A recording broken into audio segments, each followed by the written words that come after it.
1928, when Hitler ran for office, he got 2.5% of the vote.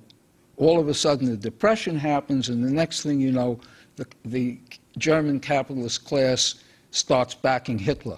Okay? Now, they were not looking to kill any Jews. Hitler might have been thinking that. We know he was thinking that. But they weren't. All they were looking for was a commie basher.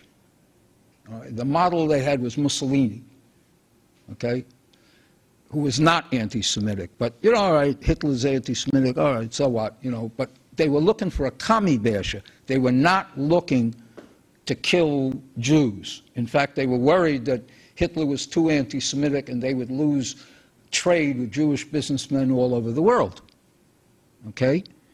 But when the capitalist class backs the resident right-wing fanatics against the godless atheistic commies, okay, they think they are using the fanatic against the communists, but the fanatic thinks they're using the capitalists against the communists, okay?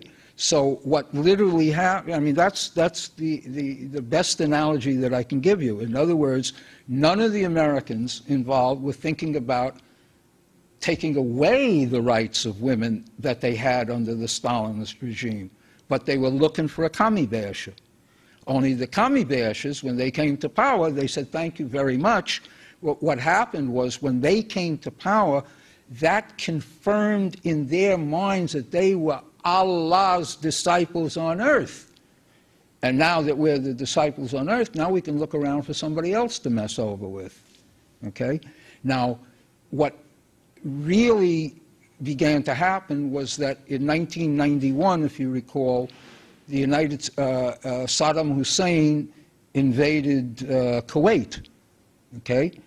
And again, the United States had backed Saddam Hussein against the Islamic fundamentalists in Iran during the Iraq-Iran war, okay? But when their guy, who they provided him with all kinds of, you know, intelligence, CIA intelligence about what was going on in Iran, et cetera, et cetera. But when their guy invaded Kuwait, they had to back the Kuwaiti despots against Saddam Hussein on the same principle as I mentioned before.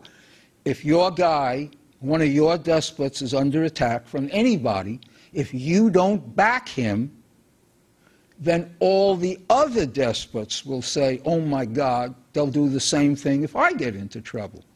So the United States backed Kuwait against Saddam Hussein. And as part of that, the Saudis brought in 10,000 American soldiers into Saudi Arabia. And that's what made bin Laden and his element realize, aha, now we're getting the picture. We went off to Afghanistan to fight in a jihad against the godless atheists, the communists, but we didn't realize that we were nothing but puppets of the Americans. But now that we realize, we go after them. Okay? That's literally the evolution of that kind of thing. Now, again, I emphasize, when the Americans backed the fundamentalists in Afghanistan, they were not trying to take away any women's rights. But de facto, they did. Okay? And that includes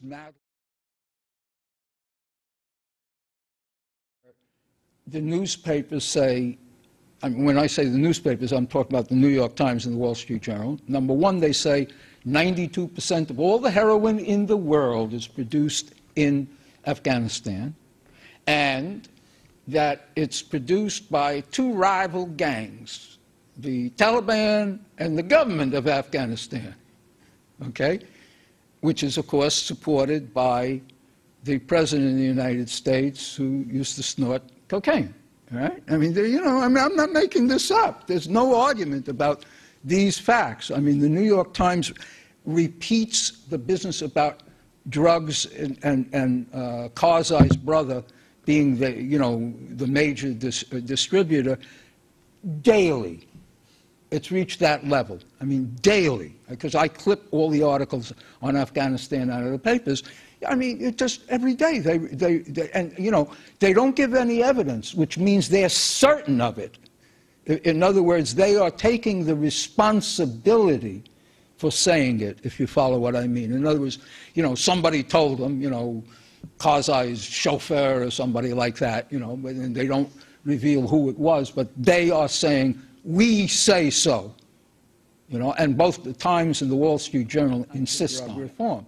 Okay. Connected directly to Afghanistan, the United States is now debating, the Obama administration is now debating what to do with Afghani heroin, okay? Because they find that if you go after the farmer growing, the peasant growing the poppies, you make an enemy of the peasant, okay?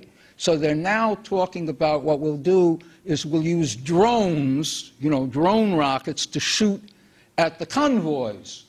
And of course, immediately the ACLU says, wait a minute, you're killing people from an airplane.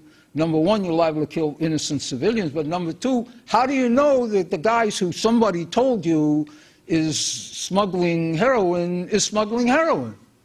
All right? So, I mean, you know, I could give you more and more of these exotic details, but you get the picture.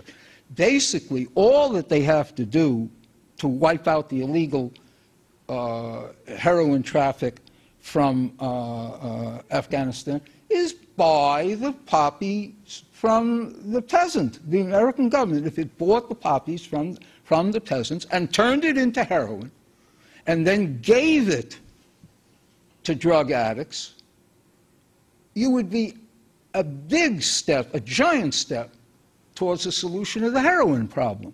Because what you want to do with addicting drugs is you want to bring the addict as close as possible to the doctors. You want to bring him close to the authorities if you want to solve the problem of heroin addiction. Because if you bring him closer, then you can put him under some program and eventually he gives up his addiction. You get my point. I mean, you have country after country that has tried that, and it works better than illegal heroin. I mean, there's no dispute over that. I mean, you just can't talk about, let's put it this way, you can't talk about heroin without talking about Afghanistan, but you can't talk about Afghanistan without talking about heroin. So